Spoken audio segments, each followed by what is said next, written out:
The extension cord snaked across Margaret Winter's immaculate lawn like an orange viper. Her jaw tightened as she followed its path, right under her white picket fence and directly into her neighbor's garage. The neighbor who just yesterday had filed a complaint about Margaret's wind chimes being excessively noisy. The neighbor who was now stealing her electricity. Margaret, current president of Sunnyside Estates Homeowners Association, stood frozen on her porch, coffee mug clutched in her trembling hand. This wasn't just a violation of HOA bylaws. This was personal. Unbelievable, she whispered, setting down her mug with deliberate care. Her platinum blonde bob didn't move an inch as she marched across her lawn, designer sandals sinking slightly into the perfectly trimmed grass. The extension cord connected to her exterior outlet, the one she used for her Christmas decorations that had won Most Festive Home 3 years running. Her blood pressure rose with each step toward her neighbor's driveway. Eliza Chen had moved in just 4 months ago. A young professional who worked from home and, according to Margaret, showed absolutely no respect for community standards. Her lawn was cut just under the required height. Her mailbox was a shade of blue not explicitly approved in the HOA color palette. And now this electricity theft in broad daylight. Margaret reached the cord and gave it a sharp tug. It felt satisfying, like pulling a weed from her garden. The garage door was open, and inside, Eliza stood beside a table saw, safety goggles pushed up on her forehead. "Excuse me," Margaret called, extension cord now coiled in her arms like captured prey. "Do you mind explaining why you're stealing electricity from my house?" Eliza turned, surprise flashing across her face before morphing into something more complicated, embarrassment mixed with defiance. "I'm sorry, Margaret. My power's out and I needed to finish this project for a client. The electrician can't come until this afternoon." "So you thought you'd just help yourself to mine?" Margaret's voice carried that special tone, honey-coated venom that had made grown men at HOA meetings shrink in their seats. "I would have asked, but you were at your Pilates class. I was planning to leave a thank you note and $20 for the electricity." Margaret's eyes narrowed. "There are rules, Eliza, procedures. What if everyone just helped themselves to whatever they wanted? This neighborhood would descend into chaos." Before Eliza could respond, Margaret pulled out her phone and began typing furiously. This is going in the official HOA violation log. Section 8, paragraph 12. No resident shall utilize another resident's utilities without prior written consent. Margaret, it's an emergency situation. My refrigerator. Submit your explanation in writing to the board. We meet next Thursday. Margaret turned, the extension cord still clutched in her arms. "And I'll be inspecting that blue mailbox of yours while I'm at it. I believe it's azure sky when our approved color is morning blue." As Margaret walked away, she didn't see Eliza's expression harden or notice her neighbor quietly taking a photo of Margaret's own rose bushes, the ones that exceeded the permitted height by exactly 3/4 of an inch. The HOA war had begun. Margaret spent the remainder of her morning photographing every possible infraction in Sunnyside Estates. Her HOA enforcement folder on her phone swelled with evidence. A garbage bin left out 6 hours past collection time, a basketball hoop visible from the street, and 3 separate unapproved bird feeders. But Eliza Chen remained her primary target. By noon, Margaret had drafted a formal complaint about the electricity theft, complete with timestamp photos and excerpts from the HOA covenant. She printed 5 copies, one for each board member, and slid them into embossed folders with the Sunnyside Estates logo. "Margaret, you have a visitor," called her husband, Richard, a quiet man who had perfected the art of invisibility during his wife's 15-year reign as HOA president. Margaret emerged from her home office to find Eliza Chen standing in her foyer holding a small gift basket. "I wanted to apologize properly," Eliza said, extending the basket. "There's a gift card to cover the electricity, some homemade cookies, and a written apology." Margaret accepted the basket with stiff arms. "The board will still need to review the incident." "I understand, but I hoped we could be neighborly about this." Eliza smiled warmly. "Actually, I was hoping you might help me. You clearly know everything about the neighborhood rules. I'm still learning." Something in Margaret softened slightly. Being recognized as an authority was her weakness. "Well, I have chaired the bylaws committee for over a decade." "That's amazing dedication," Eliza said. "Would you consider walking through my landscaping plans? I hate to make any mistakes." 20 minutes later, Margaret was in Eliza's backyard, clipboard in hand, reviewing a meticulously drawn garden design. "These hydrangeas are acceptable, but they need to be at least 6 feet from the property line," Margaret advised, making a notation. "Thank you so much. You're saving me from making expensive mistakes," Eliza said, offering Margaret a glass of iced tea. "Oh, I almost forgot to mention. I'm hosting a small gathering this weekend. Just a few neighbors. I'd love for you and Richard to come." Margaret hesitated. She hadn't been invited to a neighbor's home in months, possibly because she reported 3 of them for noise violations last summer. I suppose we could make an appearance, she said finally.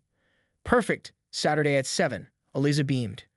By the way, did you lose power last month during that thunderstorm?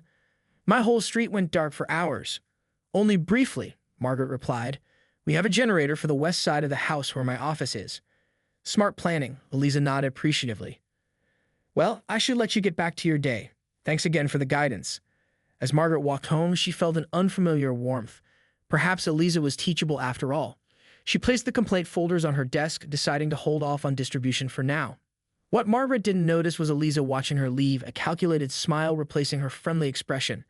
Inside Eliza's house, her laptop displayed Margaret's social media accounts, extensive notes on the HOA board members, and a calendar marked with Phase 1, complete. Across town in a small cafe, 4 other Sunnyside Estates residents huddled around a table. Did she buy it? Asked a woman with silver-streaked hair. Eliza nodded as she joined them. Completely. Operation Overthrow is officially underway. After what she did to my koi pond, it's about time, muttered a man in glasses. So what's next? Now, Eliza said, we prepare for Saturday night when Margaret Winters gets a taste of her own medicine. Saturday evening arrived with perfect timing for Eliza's plans. Margaret spent 2 hours selecting her outfit, a designer dress with a tasteful string of pearls, neither too casual nor too formal. She wanted to make an impression without appearing to try. Do we really need to go? Richard asked, adjusting his tie reluctantly. Wheel of Fortune is on tonight. This is diplomacy, Richard, Margaret replied. Besides, I need to see who else in the neighborhood is consorting with her. They arrive at Eliza's precisely at 7 o'clock. Margaret noted with satisfaction that the house numbers on Eliza's porch had been changed from the modern style she flagged as non-compliant to the approved traditional brass numerals. Eliza greeted them warmly, looking effortlessly chic in a simple black dress. Margaret, Richard. Come in, please. Margaret scanned the living room, mentally cataloging every detail. The furniture was tasteful, the artwork understated. Most surprisingly, at least a dozen neighbors were already mingling, including several board members. Denise, Harold. Margaret forced a smile toward her fellow HOA officers. I didn't realize you'd be here. Denise Becker, HOA treasurer, raised her wine glass. Eliza's quite the hostess. Have you tried the canapes? Divine. Throughout the evening, Margaret watched as Eliza moved effortlessly through the crowd, charming everyone. Even stern Harold Thompson, who had voted with Margaret on every punitive measure for 5 years, was laughing at something Eliza had said. She certainly made friends quickly, Margaret whispered to Richard, who was happily devouring stuffed mushrooms. She's nice, he mumbled between bites. Makes good food. The party continued pleasantly until Eliza clinked her glass for attention. I want to thank everyone for coming tonight. Moving to Sunnyside Estates has been such a wonderful experience, largely thanks to Margaret's guidance. All eyes turned to Margaret, who straightened her shoulders, preparing for public recognition of her community service. In fact, Eliza continued, Margaret has been so helpful explaining the HOA rules that I've been inspired to get more involved myself. A ripple of something, anticipation, moved through the room, which is why I'm excited to announce my candidacy for the HOA board in next month's election. Margaret's glass nearly slipped from her fingers. Board elections? Those weren't for another. She quickly calculated the dates in her head. The annual election was indeed next month, and she'd been so focused on enforcement she neglected to prepare her usual campaign. Applause erupted around them. Margaret watched in horror as Denise and Harold, her supposed allies, enthusiastically congratulated Eliza. I believe in a balanced approach to our community standards, Eliza was saying. Maintaining property values while fostering a positive, inclusive neighborhood spirit. More applause. Someone shouted, You got my vote. Margaret felt her power base crumbling beneath her. When she'd agreed to review Eliza's garden plans, she never imagined she was advising a political rival. As the crowd dispersed into conversation groups, Margaret found herself cornered by Eliza and a man Margaret didn't recognize. Margaret, I'd like you to meet my cousin, Adrian. He's a property attorney specializing in HOA law. Adrian extended his hand. Pleasure to meet you. Eliza mentioned some concerns about electrical usage between properties. If you have a moment, I'd love to discuss the legal implications. Margaret's mouth went dry. Legal implications? Yes, Adrian said smoothly, particularly regarding your generator installation. Eliza mentioned it crosses the property easement, which could potentially violate county ordinances. Margaret's mind raced. Her generator did extend slightly beyond the permitted area, a minor issue she overlooked during installation 3 years ago. I've been helping Eliza review all the neighborhood compliance matters, Adrian continued pleasantly, just to make sure everything's above board before she joins the HOA leadership. The drive home from Eliza's party was silent except for the occasional sigh from Margaret. Richard knew better than to speak during what he privately called her tactical retreats. When they pulled into their driveway, Margaret remained seated, staring straight ahead. "She planned this," Margaret finally said. "She's been planning this since she moved in." Richard nodded sympathetically. "The mushrooms were excellent, though. It isn't about appetizers, Richard. It's about power. My power." Margaret's fingers tightened around her purse. "She's trying to take over the HOA." The next morning, Margaret rose at 5 a.m. and immediately began reviewing the HOA bylaws. By 8, she'd identified 17 potential violations on Eliza's property, most minor, but cumulatively significant. She drafted notices for each infraction, her handwriting becoming increasingly aggressive with each form. The doorbell rang just as she was addressing the envelopes. Margaret opened the door to find Harold Thompson on her porch, looking uncomfortable. "Harold, what brings you here on a Sunday?" He shifted his weight awkwardly. "I thought I should let you know before the emergency board meeting." "Emergency meeting? What emergency meeting?" Harold winced. "Denise called it. This afternoon at 3. Something about modernizing enforcement procedures." Margaret's eyes narrowed. "And when exactly was I, the president, going to be informed?" "The email went out last night, after the party." Harold couldn't meet her gaze. "Look, Margaret, change isn't always bad. Some residents feel the current approach is a bit zealous." "Zealous?" Margaret's voice rose an octave. "We have the most consistent property values in the county because of my leadership." After Harold left, Margaret paced her living room, violation notices scattered across the coffee table. She needed allies, information, and time. She grabbed her phone and called Judith Warner, her most reliable informant in the neighborhood. "Judith, I need everything you know about Eliza Chen." 2 hours later, Margaret sat in her home office surrounded by notes. Eliza Chen, she discovered, wasn't just a random homeowner. She was a professional mediator and community organizer who had successfully reformed 3 HOAs in her previous neighborhoods. Worse, she'd apparently been recruited by a group of Sunnyside Estates residents specifically to challenge Margaret's authority. At precisely 3 o'clock, Margaret strode into the community center meeting room, head high despite her racing heart. All 5 board members were already seated, with Eliza observing from the back row alongside several other residents. "I move to begin," said Denise, without waiting for Margaret's customary opening remarks. "First item," continued Harold, "reviewing enforcement procedures for minor infractions." Margaret watched in disbelief as her carefully constructed system of rules, fines, and escalations was dismantled point by point. Each vote was 4-1. Margaret standing alone while her former allies systematically reduced her power. "Final item," announced Denise, establishing a neighborhood mediation committee to resolve disputes before formal HOA intervention. "And I suppose you've already selected a chair for this committee?" Margaret asked, her voice dripping with sarcasm. "We thought someone with professional experience would be ideal," Denise replied smoothly. "Eliza has graciously volunteered." The vote passed 4-1. As the meeting adjourned, Margaret gathered her papers with trembling hands. Eliza approached, her expression carefully neutral. "I hope we can work together, Margaret. Your experience is valuable." Margaret looked up, a dangerous smile forming. "Oh, I'm not finished yet. Not by a long shot." As the room emptied, Margaret remained seated, staring at the space Eliza had occupied. This wasn't just about rules anymore. This was war, and Margaret had maintained her position for 15 years without learning how to fight dirty. Back home, Margaret headed straight for the file cabinet in her garage. Inside the bottom drawer, behind tax records and insurance policies, was a folder labeled Strategic Reserve, documentation of rule violations she discovered but never reported. Violations by board members, prominent residents, and others whose support she might need someday. Margaret pulled out the folder and began to plan her counterattack. Monday morning began with Margaret executing the first phase of her counterattack.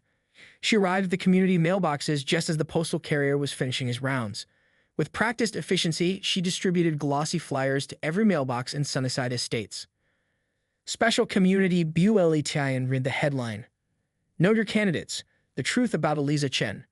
The flyer detailed several concerning incidents from Eliza's past neighborhoods, carefully worded implications rather than direct accusations. Margaret had spent all night crafting language that was technically true but misleadingly presented, suggesting Eliza had left her previous communities under questionable circumstances. By 10 a.m., Margaret's phone buzzed with text from her remaining allies. The neighborhood was abuzz. At 11, she received a terse email from Denise. "Emergency board meeting. 5 p.m. today. Mandatory attendance." Margaret smiled. She'd expected this reaction. The flyer was merely a distraction, the opening move in her strategic plan. When Margaret arrived at the community center that evening, the atmosphere was electric with tension. Board members huddled in whispered conversations that abruptly stopped when she entered. Eliza sat calmly at the back of the room, her expression unreadable. This meeting will address the unauthorized distribution of potentially defamatory materials, Denise began, glaring at Margaret. As HOA president, you've abused community resources and violated our good faith policies. Margaret arranged her face into an expression of innocent concern. I merely shared public information about a board candidate. Transparency is essential for informed voting. When you agree? The flyer implies Ms. Chen was involved in financial improprieties in her previous LOA, which is demonstrably false, said Harold, sliding a folder across the table. She has provided documentation disproving these allegations. Margaret waved a dismissive hand. I never stated that directly. I simply raised questions that residents deserve answers to. For the next hour, accusations flew back and forth. Board members threatened censure. Margaret reminded them of procedural requirements that would delay any formal action until after the upcoming election. Just as the meeting reached peak hostility, Margaret executed her second move. Before we continue, she said smoothly, I should inform the board that I discovered several compliance issues that require immediate attention. She opened her strategic reserve folder and removed a single sheet of paper. Harold, your deck extension appears to extend 14 inches beyond your property line, according to county records. Harold's face paled. That's not possible. I had it professionally surveyed. By Lakeside Surveyors, correct? The company owned by your brother-in-law? Margaret raised an eyebrow. A clear conflict of interest violation under HOA Bylaw 7.3. The room fell silent. Margaret turned to Denise. And Denise, those lovely mature trees providing privacy for your hot tub, they exceed height restrictions by nearly 3 feet. One by one, Margaret revealed violations committed by each board member who had opposed her, violations she had documented but kept in reserve for precisely this moment. I prepared the official notices. Margaret continued, distributing envelopes. Given the severity of these infractions, immediate remediation is required, along with the standard fines. Unless, of course, the board wishes to reconsider its recent decisions regarding enforcement procedures. The meeting ended in disarray, with board members arguing among themselves and avoiding eye contact with Margaret. As she gathered her materials to leave, Eliza approached. Impressive tactics, Eliza said quietly, using their own violations as leverage. Margaret smiled thinly. I protect this community by knowing everything that happens within it. Including the generator that extends into your neighbor's property line? Eliza asked. The one that powers your office when electricity is interrupted. Margaret's smile faltered. A minor issue that's fully documented with the utility company.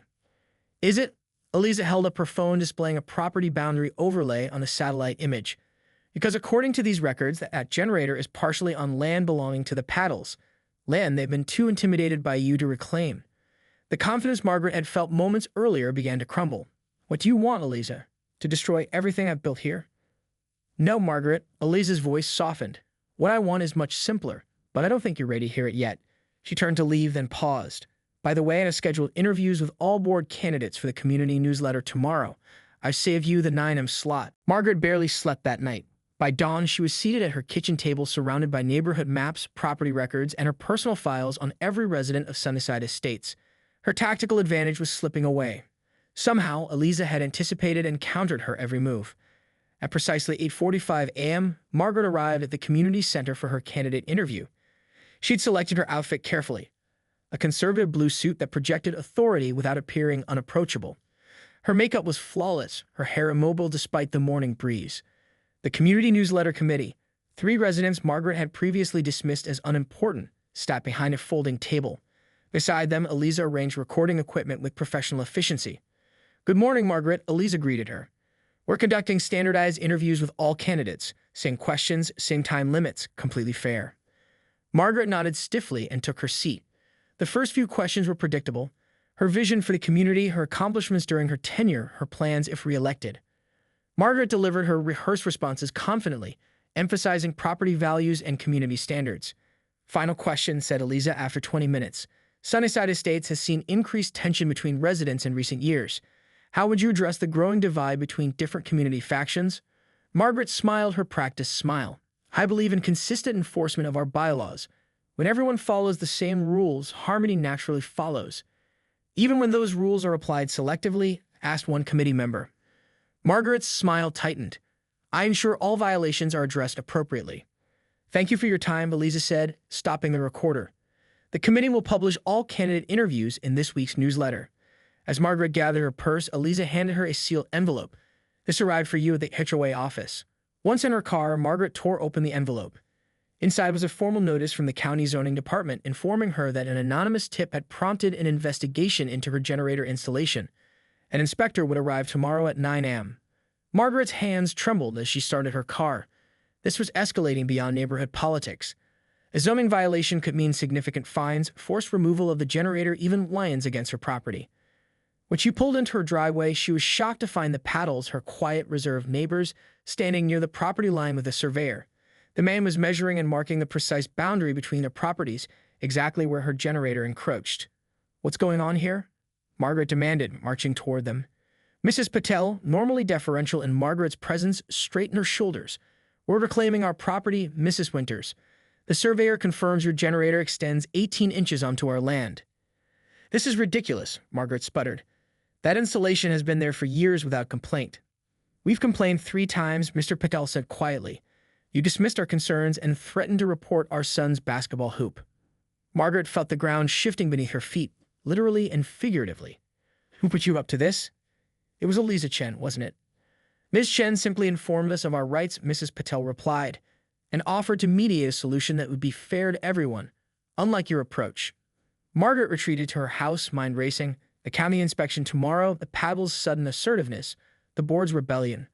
Eliza had orchestrated a multi-pronged attack that was systematically dismantling her power base. She called the 4 contractors who had installed her generator. None would take her call.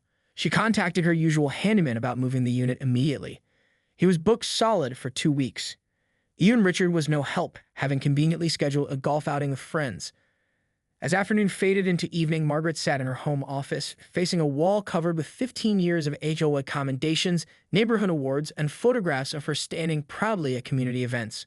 For the first time, she noticed something missing from those images. Not a single resident was smiling beside her. Her phone buzzed with a text message from an unknown number. Sometimes the only way to say something is to let it change. Margaret stared at the message, her anger slowly giving way to a different emotion, one she hadn't felt in years. Uncertainty. The county inspector arrived at precisely 9 o'clock the next morning. Margaret watched from her kitchen window as he methodically documented her generator installation, taking measurements and photographs. Her stomach twisted with each note he made on his clipboard. When the doorbell rang, Margaret steeled herself before opening the door. "Mrs. Winters, I'm Tom Grayson from County Zoning." He didn't offer his hand. "I need to discuss several compliance issues with your generator installation." Margaret led him to her dining room table, where she arranged her permit documentation in meticulous order. "As you can see, I have all the required electrical permits," she began. "Yes, the electrical work is properly permitted," he agreed, scanning the documents. "However, there are 3 other violations: encroachment on your neighbor's property, excessive noise levels during operation, and improper ventilation clearance." For 40 minutes, the inspector detailed each violation, citing specific code sections and required remediation steps. The total estimated cost of bringing her generator into compliance, including moving it entirely onto her property, would exceed $8,000. "You have 30 days to correct these issues," he concluded, handing her an official notice. "Failure to comply will result in daily fines of $200. After he left, Margaret sank into her armchair, the violation notice trembling in her hands. The financial burden was significant, but the damage to her reputation would be catastrophic. How could she enforce HOA rules when she herself was a documented violator of county code? Her phone rang, the HOA's attorney, Stanley Wheeler. "Margaret, we need to talk about the upcoming election," he said without preamble. "Several board members have expressed concerns about potential liability issues if you continue as president." "Liability? What are you talking about?" "The board has received documentation suggesting selective enforcement of bylaws under your leadership. If this were to become a legal matter, the HOA's insurance might not cover defense costs." Margaret felt her world contracting. "Stanley, I've worked with you for 12 years. You know, everything I've done has been for the good of Sunnyside Estates." "Perhaps," he replied cautiously, "but the board is considering a resolution to formally distance the HOA from your methods." After ending the call, Margaret sat motionless, staring at the wall of accolades that suddenly seemed hollow. The afternoon slipped away as she replayed 15 years of confrontations, violation notices, and neighborhood battles, all fought in the name of community standards. The doorbell startled her from her thoughts. Through the peephole, she saw Eliza standing on her porch alone.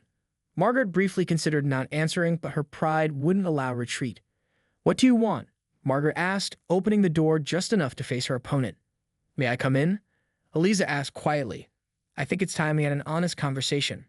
Against her better judgment, Margaret stepped aside. They sat in Margaret's immaculate living room, the afternoon sun casting long shadows across the floor. "I imagine today has been difficult," Eliza began. "If you've come to gloat, I haven't," Eliza interrupted gently. "I come to offer a solution." Margaret laughed bitterly. "You've systematically destroyed everything I've built. What solution could you possibly offer now?" "The truth is, Margaret, I was recruited to move here. Not just to challenge you, but to fix a community that's been fracturing under your leadership." "By whom?" Margaret demanded. "By your neighbors. The same ones who tried speaking to you directly for years, only to be dismissed or punished with selective enforcement." Margaret started to protest, but Eliza continued. "I've done this work in other communities. I know the pattern. Someone dedicated like you takes on leadership, begins with good intentions, but gradually loses perspective. Rules become more important than people." "The rules maintain our property values," Margaret insisted, but her voice lacked conviction. "Do you know what actually drives property values in the long term?" Eliza leaned forward. "Community cohesion, neighbor relationships, a sense of belonging. All the things Sunnyside Estates has been losing." Eliza placed a folder on the coffee table. "This contains two things: a petition signed by 68% of homeowners requesting your resignation from the board, and my proposal for how we move forward together instead." Margaret stared at the folder but didn't touch it. "Together?" "Yes. Your knowledge of this community is valuable, Margaret. Your attention to detail, your